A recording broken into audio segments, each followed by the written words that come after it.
बिहार की सियासत में उलटफेर तो होते रहते हैं, ये कोई नई बात नहीं है। लेकिन बहादुरगंज में जो हुआ वो सिर्फ एक चुनाव का नतीजा नहीं था। वो एक राजनीतिक किले का ढहना था, एक ऐसा किला जो दशकों से खड़ा था।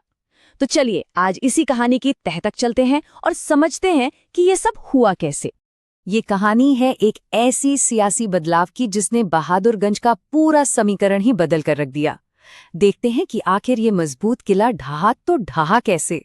सत्ता के इस पूरे खेल का असल सार इस एक नंबर में छिपा है, 28,726 वोट। जी हाँ, ये सिर्फ कोई गिनती नहीं है, ये वो जबरदस्त मार्जिन है, वो जीत का अंतर है जिसने दशकों से चली आ रही हुकूमत को एक झटके में बाहर कर दिया। और ये टाइमलाइन देखिए, ये पूरी कहानी खुद ब खुद बयां कर रही है। 2010-2015 इंडियन नेशनल कांग्रेस मजबूती से सीट पर काबिज थी, लेकिन फिर 2020 में हवा का रुख बदला और AIMIM ने सीट जीत ली और हाल के चुनाव में अपनी पकड़ और भी मजबूत कर ली। तो सवाल यही है कि इतना बड़ा, इतना नाटकीय बदलाव आखिर हुआ कैसे। चलिए अब इस हार का विश्लेषण करते हैं। हमने अपनी पड़ताल में 3 ऐसे मुख्य कारण पाए हैं जिन्होंने इस बड़े उलटफेर की बुनियाद रखी। एक एक करके इन्हें समझते हैं। तो इस हार के पीछे ये 3 बड़े फैक्टर हैं। पहला, एक खास भाषा बोलने वाले समुदाय का एक पार्टी के झंडे तले आ जाना। दूसरा, कांग्रेस के ही पुराने मजबूत विधायक का पाला बदलकर दूसरी पार्टी में चले जाना। और तीसरा, और शायद सबसे अहम, उस इलाके की आर्थिक बदहाली जिसे लगातार नजरअंदाज किया जा रहा था। तो सबसे पहले कारण को देखते हैं। बहादुरगंज में करीब 67% आबादी मुस्लिम है, लेकिन असली कहानी इस नंबर के भी अंदर है। यहाँ एक बहुत बड़ा तबका करीब 4.5% सुरजापुरी बोलने वाले मुसलमानों का है। इनकी अपनी एक अलग भाषा है, अपनी एक पहचान है, और AIMIM ने बहुत होशियारी से इसी समुदाय को अपने साथ जोड़ लिया। ये वो वोट बैंक था जो पारंपरिक तौर पर कांग्रेस के साथ था, और जैसे ही ये खिसका, खेल पलट गया।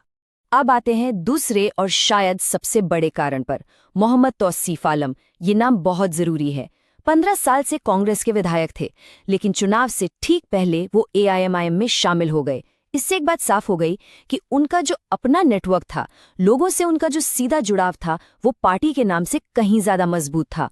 जब वो पार्टी छोड़कर गए तो अपना वोटर भी साथ ले गए, और कांग्रेस ने उनकी जगह एक 64 साल के ऐसे उम्मीदवार को उतारा जो पहले भी हार चुके थे। ये एक बहुत बड़ी रणनीतिक चूक साबित हुई।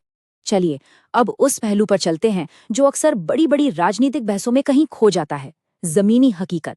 क्योंकि ये चुनाव सिर्फ पार्टियों की हार जीत नहीं थी, बल्कि ये लोगों की रोजमर्रा की जिंदगी से जुड़े मुद्दों का फैसला था। अब जरा इन आंकड़ों को देखिए, ये उस इलाके की असली तस्वीर दिखाते हैं। किशनगंज जिला, जहां बहादुरगंज है, वहां 64.75% आबादी मल्टी डायमेंशनल पॉवर्टी यानी बहुआयामी गरीबी में जी रही है। इसका मतलब सिर्फ पैसे की कमी नहीं, बल्कि स्वास्थ्य, शिक्षा और रहन सहन का स्तर सब कुछ बेहद खराब है। और ये आंकड़ा शायद सबसे ज्यादा परेशान करने वाला है। लगभग 47% बच्चे कुपोषण की वजह से स्टंटिंग यानी बौनेपन का शिकार हैं। ये सिर्फ एक नंबर नहीं है, ये एक पूरी की पूरी पीढ़ी के भविष्य पर लगा हुआ सवालिया निशान है। और आखिर में ये नंबर देखिए, किशनगंज में एक इंसान की सालाना औसत आय सिर्फ 48,908 रुपये है। ये आंकड़ा बताता है कि उस इलाके में लोगों के लिए अपने परिवार का पेट पालना भी कितना बड़ा संघर्ष है। इन आर्थिक मुश्किलों को वहां की भौगोलिक स्थिति और भी ज्यादा बढ़ा देती है। हर साल महानंदा नदी में आने वाली बाढ़ हजारों लोगों की खेती और घर-बार सब कुछ तबाह कर देती है और उनकी आर्थिक कमर पूरी तरह से तोड़कर रख देती है। तो सवाल ये उठता है कि क्या इस हालात से वापसी का कोई रास्ता है? हमारा विश्लेषण कहता है हाँ, बिल्कुल है। एक साफ डेटा पर आधारित रणनीति है जो वापसी का रास्ता बना सकती है। अब यहाँ जरा गौर कीजिए, ये पुरानी और नई सोच का फर्क साफ दिखाता है। जो रणनीति फेल हुई वो ऊपर से चल रही थी, बड़े बड़े मुद्दे, सेक्युलरिज्म की बातें और पुरानी विरासत का हवाला। लेकिन जो जीतने का ब्लूप्रिंट है वो जमीन से शुरू होता है। वो लोगों के आर्थिक न्याय की बात करता है, उनकी रोज की तकलीफों को, उनकी शिकायतों को सीधा मुद्दा बनाता है। सीधी सी बात है, लड़ाई को पहचान की राजनीति से निकालकर पेट की राजनीति पर यानी अस्तित्व की लड़ाई पर लाना होगा। और ये सिर्फ ख्याली बातें नहीं हैं, ये वो ठोस मुद्दे हैं जिन पर काम हो सकता है। जैसे हर साल तबाही लाने वाली महानंदा बाढ़ को सबसे बड़ा मुद्दा बनाना, अलीगढ़ मुस्लिम यूनिवर्सिटी के रुके हुए कैंपस के लिए एक मजबूत अभियान चलाना, काम की तलाश में घर छोड़कर जाने वाले नौजवानों के पलायन को एक बड़ा संकट बताना, और महिलाओं में अनीमिया की जो 68% की खतरनाक दर है उसे स्वास्थ्य कैंप लगाकर टारगेट करना। और इस पूरी नई रणनीति को एक नारे में पिरोया जा सकता है, एक ऐसा नारा जो सीधा चोट करे, तौसीफ के 15 साल, गरीबी के 15 साल। ये नारा पूरी बहस को पहचान की राजनीति से खींचकर सीधे सीधे विधायक के आर्थिक रिपोर्ट कार्ड पर ले आता है। तो आखिर में हम इस एक बड़े सवाल पर आकर रुकते हैं।